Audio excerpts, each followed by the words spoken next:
दोस्तों, मेरे चैनल को जरूर सब्सक्राइब करें। आपका बहुत बहुत धन्यवाद।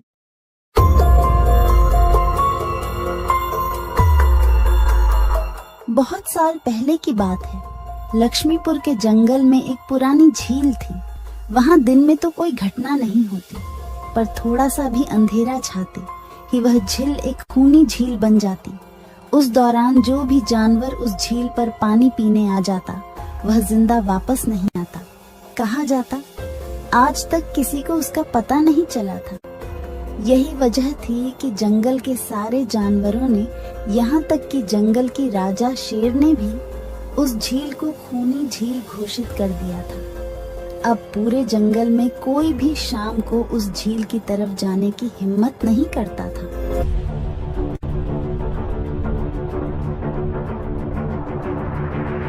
एक दिन उस जंगल में एक बंदर आ जाता है। उसकी और खरगोश की मुलाकात होती है। अरे बंदर भाई, कौन हो तुम? पहले तो तुम्हें इस जंगल में कभी नहीं देखा। खरगोश भाई, आज तक मैं शहर में इंसानों के बीच चिड़ियाघर में था। किसी तरह आजाद होकर आया हूँ। क्या इस जंगल में मेरे रहने के लिए कोई जगह है? हाँ बंदर भाई, ये हम जैसे जानवरों का घर है, इंसानों का चिड़ियाघर नहीं। आओ, मैं तुम्हें पूरी जंगल की सैर करवाता हूँ। सारी जगह के बारे में बताता हूँ। जो जगह पसंद आए वहीं टिक जाना। और खरगोश बंदर को पूरा जंगल घुमाता है।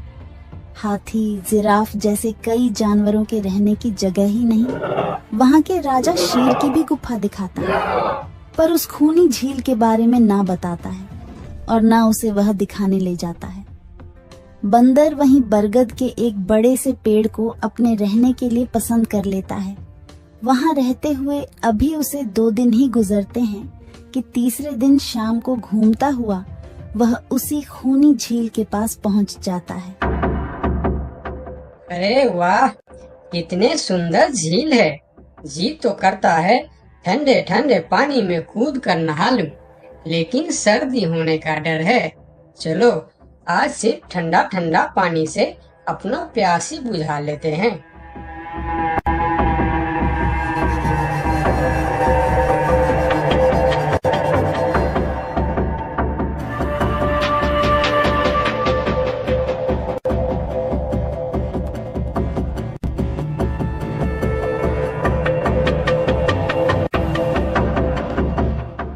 अरे बंदर भाई, तुम इतने डरे हुए क्यों हो? कहाँ से आ रहे हो? झील में पानी पीने गया था और जिंदा वापस आ गए। क्या मतलब? तुम्हें पता नहीं? वह इस जंगल की खूनी झील है। शाम होने पर कोई भी वहाँ जाता है तो जिंदा वापस नहीं आता। उसकी लाश का भी पता नहीं चलता कि वह कहाँ गायब हो जाती है। इसीलिए शाम होते ही कोई भी उस खूनी झील की तरफ नहीं जाता। ये हमारे राजा का आदेश भी है। कमाल है, मुझे तो पता ही नहीं। कैसे पता नहीं? तुम्हें वह खरगोश भाई ने बताया नहीं? लो, खरगोश भाई भी आ गया। अरे खरगोश भाई, आपकी वजह से आज बंदर भाई की जान जाते जाते बची। मेरी वजह से? हाँ, तुमने बंदर भाई को पूरा जंगल घुमाया, हर जगह के बारे में बताया। इस खूनी झील के बारे में क्यों नहीं बताया? भूल गया भाई, मैंने तो सोचा ये तो पेड़ पर रहते हैं, इन्हें झील से क्या काम। अभी अभी इन्हें खूनी झील की खूनी ने पकड़ने की कोशिश की, ये तो बाल बाल बच गए, वरना खूनी झील की खूनी, क्या तुमने उसे देखा? क्यों, क्या तुम लोगों ने आज तक नहीं देखा? नहीं, हम में से कोई कभी भी शाम को उस तरफ जाते ही नहीं और दिन में कोई घटना नहीं होती। और यह बात वह जाकर शेर के दरबार में सभी को बताता है। उसकी बात सुनकर किसी को भी यकीन नहीं आता है। क्या बात कर रहे हो बंदर? मैं सच कह रहा हूँ महाराज, लेकिन हम लोगों तो कभी आज तक देखा ही नहीं। क्योंकि आप लोग उसे खूनी झील समझकर दिन में ही वहाँ जाते हो और शाम होते ही आप लोग डर के मारे वहाँ जाना बंद कर देते हो। पूरे दिन वह मगरमच्छ झील में छुपा रहता है, शाम होते ही चुपचाप निकलता है और झील के पास पानी पीने आए जानवरों को खा जाता है। और आप लोग समझते हैं कि यह झील ही खूनी है, जबकि खूनी यह झील नहीं, इसमें छिपा हुआ मगरमच्छ है। हमें तो यकीन नहीं हो रहा है। वही तो बंदर भाई, हमें अगर पहले पता होता कि आप इतने बड़े झूठे हो तो हम अपने जंगल में आपको रहने की कभी जगह नहीं देते। अरे यार, आप लोग मेरे बात पर यकीन क्यों नहीं करते? मैं आप लोगों का भलाई के लिए ही बोल रहा हूँ। अगर तुम्हारी बात सच्ची है तो क्या तुम उस मगरमच्छ को हमें दिखा सकते हो? क्यों नहीं महाराज, आज शाम होते ही आप लोग वहाँ जाकर पेड़ और पत्थरों के बीच छुप जाना। और फिर शाम को वह सभी उस खूनी झील के पास जाकर छिप जाते हैं। झील के किनारे जाकर बंदर 2-3 बड़े बड़े पत्थर उस झील के पानी में फेंकता है।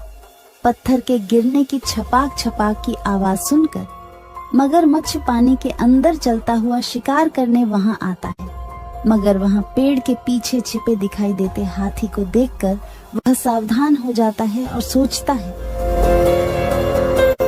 अच्छा, तो यह लोग मुझे छुपकर देखने आए हैं। अब मैं क्या करूं? हाँ, ये लोग तो बेवकूफ है, इन्हें फिर से बेवकूफ बनाते हैं। मैं फिर से पत्थर बन जाता हूँ। देखा, हमने कहा था ना, झील में एक बड़ा सा पत्थर है। हाँ, देखो, यही पत्थर तो हमें हमेशा रात में दिखाई देता है। हाँ, वही तो। ये पत्थर सिर्फ रात को क्यों दिखता है, दिन में क्यों नहीं दिखता, कभी सोचा है? हाँ, रात को चंद्रमा की वजह से पानी में ज्वार आता है तो वह पत्थर ऊपर हो जाता है। दिन में ज्वार नहीं आता तो पत्थर पानी में डूबा रहता है। उनकी बेवकूफी भरी बातें सुनकर बंदर परेशान हो जाता है। अरे यार, तुम लोग भी ना समझते ही नहीं। ठीक है, चलो एक काम करते हैं। तुम लोगों को लगता है ना कि वह बड़ा ही मजबूत पत्थर है।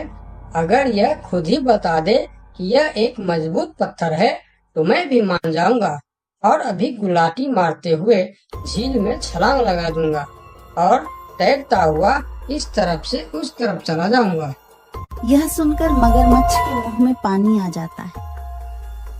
लगता है आज बंदर का नरम नरम मांस खाने का मौका मिलेगा।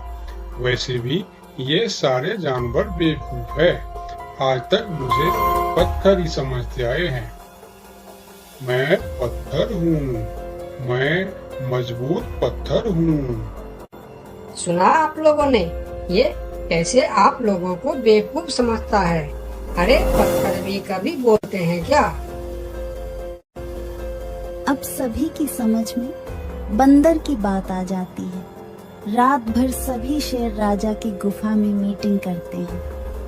बंदर सही कह रहा था, यह मगरमच्छ जरूर कहीं दूसरे जगह से हमारे जंगल में आ गया है। लेकिन अब क्या करे? अगर धरती पर होता तो मैं उसे धूल चटा देता था, लेकिन पानी में हमारा शक्ति कम हो जाती है। तो क्या इससे हमें कभी छुटकारा नहीं मिलेगा महाराज? मेरे ख्याल से तो नहीं। मिलेगा महाराज, ये पानी में भी रहेगा, हमें देखेगा भी, मगर वह कुछ कर नहीं पाएगा। ये कैसे हो सकता है? हो सकता है हाथी भाई, बस आप लोग मुझे 2 बड़े बड़े रस्सी दे दो। रस्सी का क्या करोगे? मैं शहर के चिड़ियाखाना में था तो एक एक तरीका सीखा है जानवरों पर कब्जा करने की। हम इस पर कब्जा कर लेंगे। और बंदर को 2 बड़ी बड़ी रस्सी लाकर दी जाती है। फिर बंदर उन सभी के साथ रस्सी लेकर उस खूनी झील पर पहुंचता है।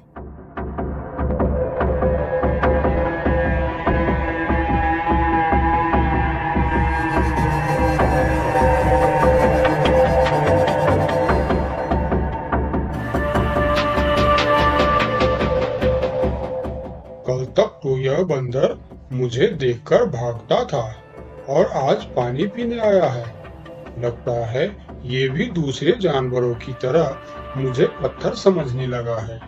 अभी इसे अपना निवाला बनाता हूँ।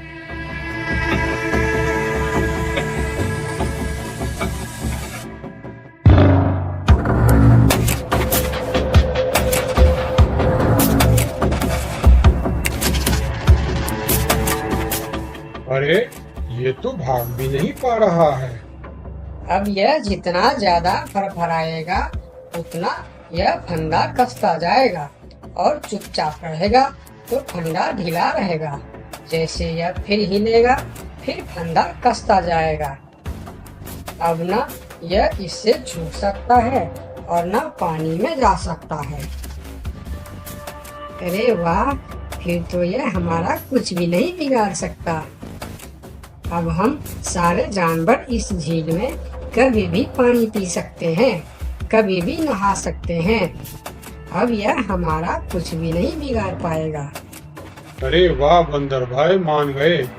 आपने तो हमारी समस्या ही खत्म कर दी, वरना रात भर हमें प्यास ही रहना पड़ता था कि हमें झील में पानी पीने गया और झील ने हमें खा लिया। तो आज हमें एक बात समझ में आई है कि किसी भी अफवाह के चक्कर में हमें अपनी जगह छोड़कर नहीं जाना चाहिए, बल्कि उस अफवाह का समाधान क्या है वह खोजना चाहिए।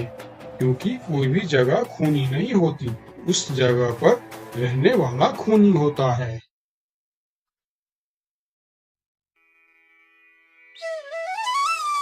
बहुत साल पहले की बात है। लक्ष्मी नगर में एक बहुत बड़ा जंगल हुआ करता था। उस जंगल में शेर खान नाम का एक शेर रहता था। वह जंगल का राजा था। उसके शासनकाल में जंगल के सभी जानवर सुखी और शांति से रहते थे। यदि जंगल में कोई भी जानवर गलत काम करता तो शेर खान उसे दंड देते थे। वह कमजोर जानवरों की रक्षा भी करते थे। एक दिन शेर खान अपने गुफा के सामने बैठे थे। तभी उसका दोस्त भालू उसके पास आया। फिर दोनों दोस्त मिलकर जंगल और जंगल के जानवरों के बारे में आलोचना करने लगे। मैं इस जंगल का सबसे शक्तिशाली जानवर हूँ। मेरे सामने जंगल का कोई भी जानवर टिक नहीं सकता। क्या कहते हो भालू भाई? ये तो तुमने बिल्कुल ठीक कहा, लेकिन हाथी के सामने तुम बिल्कुल चूहे जैसे दिखते हो। क्या ठीक कहा ना मैंने शेर खान? भालू की बात सुनकर शेर खान बहुत क्रोधित हो गए। भालू, तुम्हारी हिम्मत कैसे हुई मेरे बारे में इस तरह की बातें करने की? तुम्हें पता है तुम किसके सामने बात कर रहे हो? मैं इस जंगल का राजा हूँ। तुम मेरे दोस्त हो, इसीलिए तुम्हारे साथ मैं थोड़ा मजाक कर रहा था। तुम मेरे बात का बुरा मत मानना शेर खान। शेर खान नहीं, महाराज कहो महाराज। मैं इस जंगल का राजा हूँ, इसीलिए बाकी जानवरों की तरह तुम भी मुझे आज से महाराज कह के ही बुलाओगे। लेकिन शेर खान, हम दोनों दोस्त हैं, फिर भी तुम ऐसे क्यों बातें कर रहे हो? दोस्त है नहीं, दोस्त थे। आज से हमारी दोस्ती खत्म। आज के बाद मैं तुमसे कभी बात नहीं करूंगा। दोस्त कहकर मेरे सामने कभी मत आना। चले जाओ यहाँ से। अपने दोस्त का इस व्यवहार से भालू बहुत दुखी हुआ और वह वहां से चला गया। उसी जंगल में गोलू नाम का एक बंदर भी रहता था। वह दूसरों की चीज चुराकर भाग जाता था। एक दिन गोलू की चोरी करते समय शेर खान के एक सिपाही के द्वारा पकड़ा जाता है और उसे शेर खान के सामने विचार के लिए लाया जाता है। गोलू को देखकर शेर खान कहते हैं, गोलू, तुम्हारी चोरी की किस्से जंगल के दूर दूर तक मशहूर है। तुम जानवरों के घर में ही नहीं बल्कि मेरे दरबार में भी बहुत चीज चोरी की है। इसीलिए मैं तुम्हें पहाड़ से गिराकर मारने की सजा घोषित करता हूँ। आज से ठीक 2 महीना बाद तुम्हें पहाड़ से गिराकर मार दिया जाएगा। अपनी मौत की सजा सुनकर गोलू बहुत रोने लगा और बोला, महाराज, मैं अब कभी चोरी नहीं करूंगा। मुझे माफ कर दीजिए महाराज। मेरे घर में छोटे छोटे बच्चे हैं, मुझे छोड़ दीजिए महाराज। लेकिन शेर खान ने उसकी फरियाद नहीं सुना। तब एक सैनिक उसे ले जाकर जेल में बंद कर देता है। उधर गोलू का दोस्त भोलू को जब इस बात का पता चलता है तब वह गोलू से मिलने के लिए कैद खाने में पहुंच जाता है और उससे कहता है, देखा गोलू, तुम पकड़े गए ना। मैं तुम्हें कितनी बार कहा था कि चोरी करना छोड़ दो।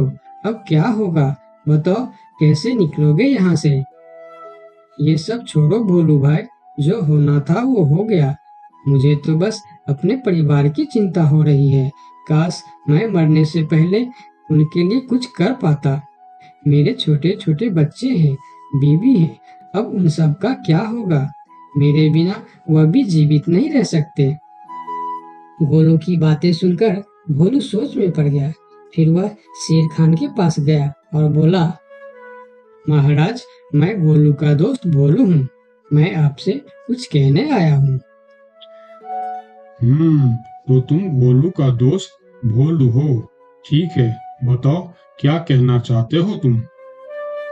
महाराज, मैं चाहता हूँ कि आप गोलू को कुछ दिन के लिए उसके परिवार के पास जाने दें, ताकि वह मरने से पहले अपने परिवार के लिए कुछ इंतजाम कर सके।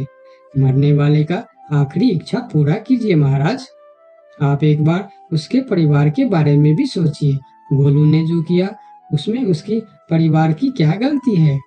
अगर आप उसे कुछ दिन के लिए अपने परिवार के पास रहने दोगे तो शायद उसका परिवार बच जाएगा। मैं इस बारे में तुम्हारी कोई मदद नहीं कर सकता। अगर अपने परिवार से मिलने के बहाने गोलू भाग गया तो मैं किसको सजा दूंगा? शेर खान की बात सुनकर भोलू थोड़ा सोच में पड़ गया। फिर बोला, तो ठीक है महाराज, आप गोलू को छोड़ दीजिए। जब तक गोलू वापस नहीं आ जाता मैं उसकी जगह कैद खाने में रहूंगा। और अगर वो कभी वापस नहीं आया तो क्या तुम उसके हिस्से की मौत की सजा भी लोगे?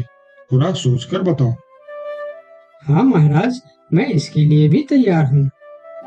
भोलू की बात मानकर शेर खान ने गोलू को कैद से निकालकर भोलू को कैद खाने में डलवा दिया।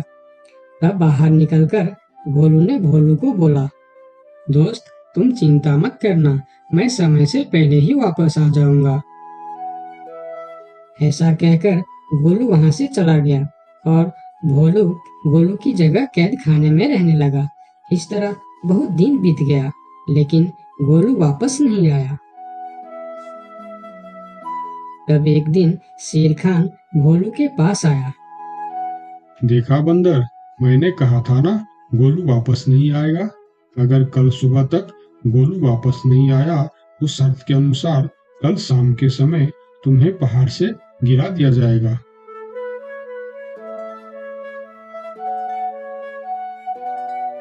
अगले दिन भी जब गोलू वापस नहीं आया तब शेर खान और उनके सैनिक भोलू को लेकर पहाड़ के किनारे पर गए। फिर भोलू को खाई के किनारे खड़ा करके शेर खान ने कहा, देखा ना मूर्ख बंदर, तुम्हारे दोस्त तुमको धोखा देकर चला गया। अब तुम मरने के लिए तैयार हो जाओ। लेकिन इस बार भी गोलू नहीं डरा और बोला, कोई बात नहीं महाराज, मैं अपने दोस्त के लिए मरने के लिए भी तैयार हूँ। मैं यह जानकर बहुत खुश हूँ कि मेरा दोस्त अपने परिवार के साथ खुश है। मेरे आगे पीछे और कोई नहीं है, मैं तैयार हूँ महाराज। शेर खान और भोलू के बीच बातचीत चल ही रही थी कि तभी थोड़ी दूर पर गोलू उनके और आता हुआ दिखाई दिया। फिर पास आकर उसने बोला, तुम्हें ऐसा करने की कोई जरूरत नहीं है दोस्त। तुमने मेरे लिए जो किया उसके लिए तुम्हारा बहुत बहुत शुक्रिया। अब मैं अपनी सजा पूरी करने के लिए तैयार हूँ। महाराज, छोड़ दीजिए मेरे दोस्त को। गोलू, तुम्हें वापस आने की क्या जरूरत थी? मैं यह सजा ले लेता था। तुम्हारे घर में छोटे छोटे बच्चे हैं, बीवी है, उनका क्या होगा? मेरे परिवार में मेरे अलावा और कोई नहीं है, इसीलिए यदि मैं मर भी जाऊं तो मेरे लिए किसी को कोई दुख नहीं होगी। तुम यहाँ से चले जाओ। नहीं दोस्त, गलती मैंने की है, इसीलिए सजा भी मुझे ही मिलनी चाहिए। उन दोनों की दोस्ती को देखकर शेर खान सोचने लगे। ये दोनों अपने दोस्ती के खातिर एक दूसरे के लिए जान देने के लिए तैयार है और मैं एक छोटी सी बात के लिए अपने सबसे अच्छे मित्र भालू से दोस्ती तोड़ दी। यह मैंने बहुत बड़ा गलती कर दी। मुझे इसका प्रायश्चित करना ही होगा। किसी को मरने की कोई जरूरत नहीं है। तुम दोनों की दोस्ती देखकर मैं गोलू की सजा माफ करता हूँ। और याद रखना गोलू, अगर तुमने फिर से चोरी की तो अगली बार मैं तुम्हारी सजा माफ नहीं कर पाऊंगा। नहीं नहीं महाराज, आज के बाद मैं फिर कभी ऐसा गलती नहीं करूंगा। आज से मैं ईमानदारी से मेहनत करके अपना परिवार चलाऊंगा। आपका बहुत बहुत धन्यवाद महाराज। ठीक है, अब तुम लोग यहाँ से जा सकते हो। उनके जाने के बाद शेर खान सीधा अपने दोस्त भालू के पास गया। भालू मेरा दोस्त, मैं यहाँ तुमसे माफी मांगने के लिए आया हूँ। मैंने जो उस दिन तुम्हारे साथ व्यवहार किया वह बहुत गलत था। मैं बहुत शर्मिंदा हूँ। मुझे माफ कर दो मेरे दोस्त। लेकिन महाराज, आपने तो कहा था। महाराज नहीं, शेर खान बोलो, शेर खान। आज से तुम मुझे महाराज नहीं, शेर खान ही बुलाओगे, क्योंकि दोस्त एक दूसरे के नाम लेकर ही बुलाते हैं। आज से तुम मेरे सबसे अच्छे दोस्त हो। गोलू और भोलू की दोस्ती देखकर शेर खान को अपनी गलती का एहसास हुआ और उसने भालू से माफी मांगी और दोनों फिर से दोस्त बन गए। तो दोस्तों, इस कहानी से हमें यह सीख मिलता है कि कभी कभी दूसरे के अच्छाइयों को देखकर भी हम अच्छा बन जाते हैं। इसीलिए हमें हमेशा अच्छे लोगों के साथ ही दोस्ती रखनी चाहिए और अच्छे अच्छे काम भी करने चाहिए। आपका बहुत बहुत धन्यवाद।